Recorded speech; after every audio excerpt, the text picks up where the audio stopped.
For electronics, up on the dash, I've got a Vexilar FL12, so that's the flat-faced, and then I run Lowrance Elite 4 primarily for my GPS. Although in a pinch, I can also use that as a sonar as well. Those are run via 12-volt power plugs to a power supply that I added. So this is a double bank power supply. And then I added a switch in it. So it's got a cutoff switch that cuts off power to those. It's also, this is the helmet heater power port as well. So that runs off of the same switch. So when I kill this switch, it kills power to all of my accessories. So on, off. I also run a battery tender, so that runs up the steering wheel, or steering post, and then that's the battery tender outlet there, so I can run this out through the glove box, through the fuel tank port on the cover. I'm a little paranoid about this thing not starting. It's got the big 4-stroke in there. There's no pull start, of course. I do spend some time, quite a bit, up the bush in Canada overnights, and I want to make sure it starts in the morning, even if it's 30 below. So what I've done is I'm running a voltage sensitive relay to control my electronics. So I will show you how that is set up.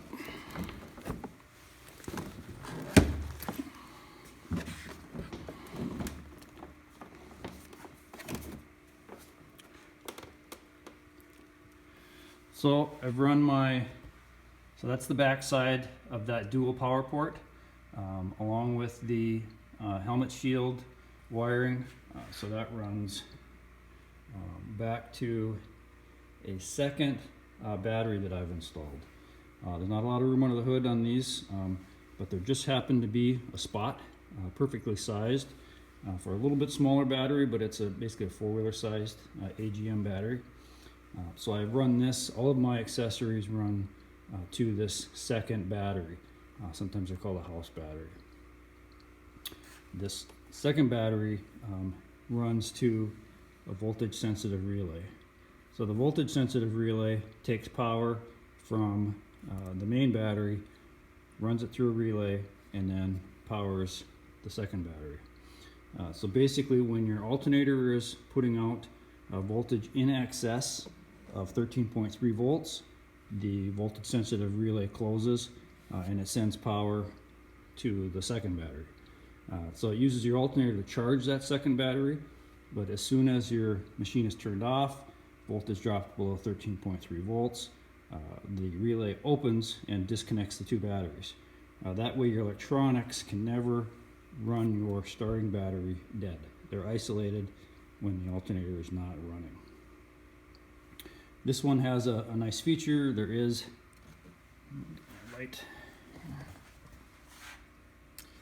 there is a switch here. This is an override switch. So when you flip that switch on, you see the light just went on there. That overrides the relay, so it closes it and hooks those two batteries back together. So if you needed to use the second battery in parallel with the first to start the machine, for instance, you could do that. You would just throw that switch, the two batteries become one larger battery, and you can use that for starting the machine. So I'm a little paranoid about the machine starting in really cold temperatures. So I run isolated second battery. I've got the power pack. I also have jumper cables. So I'm pretty confident this thing's always going to start. Show you the process that I have to go from my 1-up main box to running 2-up. So that's with backrest and a smaller box with a different auger holder. I've got a couple of things to help with this. So I use, essentially this is a base. So from here to here, this is the base, which is permanently attached to the sled. And then the box is attached to the base using locking over center clamps. So I have 3 on each side. They're not locked at the moment, but so basically when I go to switch it out, I'll undo 6 over center clamps, just pop them up, 3 on each side, and then I do have, I don't know if you can see it up in there, but there is a latch that the seat base goes into, and then there's actually a bracket that sticks out of here that locks into that. So that's another thing that I have. So I will switch them out.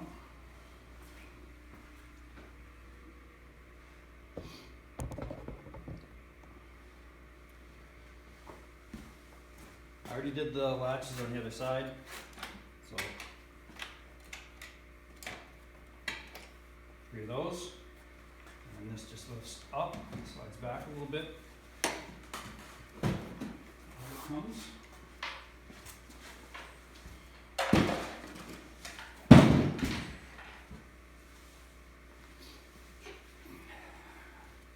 Seat goes on.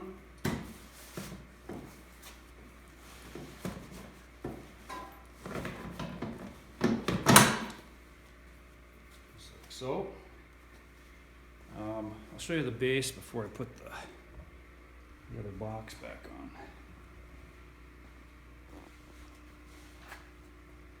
Okay, so the base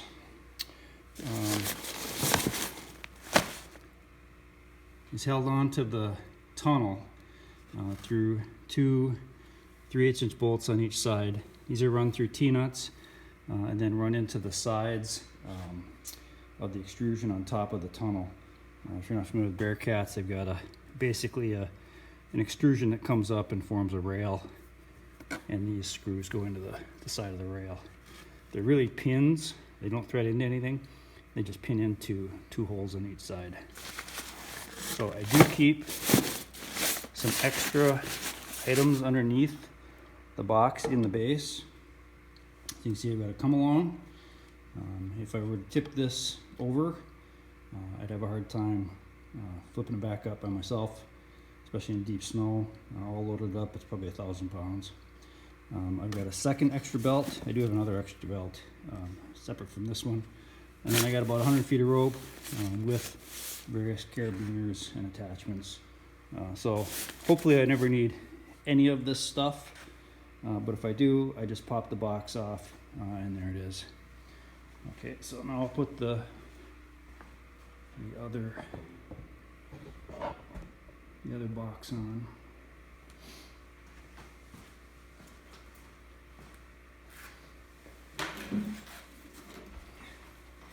So this is a smaller box.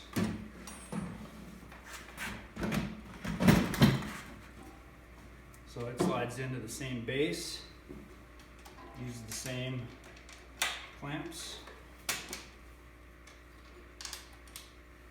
hold it on.